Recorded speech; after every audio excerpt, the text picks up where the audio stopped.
அல்லாஹ்விற்கு பிறகு கவனத்தில் எடுக்க வேண்டிய ஒரு உறவென்றால் உம்முக் உம்முக் உம்முக், உன் தாய் உன் தாய் உன் தாய். அதற்கு பிறகு யார் ரசூலல்லாஹ்? உன் தந்தை. அனிஷ்குரிலி வலிவாலிதைக், பெற்றோர்களிடத்தில் நல்ல முறையில் நடந்து கொள்ளுங்கள்.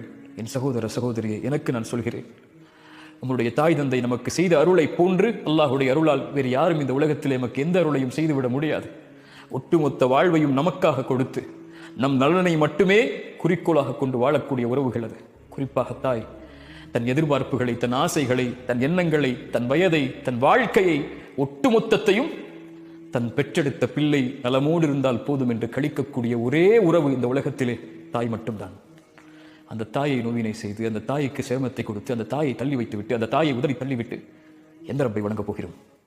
அல்லாஹ்விடத்தில் நேசத்துக்குரிய அமல் தாய் தந்தை இடத்தில் நல்ல முறையில் நடந்து கொள்ளுதல். அஸ்ஸலாமு அலைக்கும் வரஹ்மத்துல்லாஹி.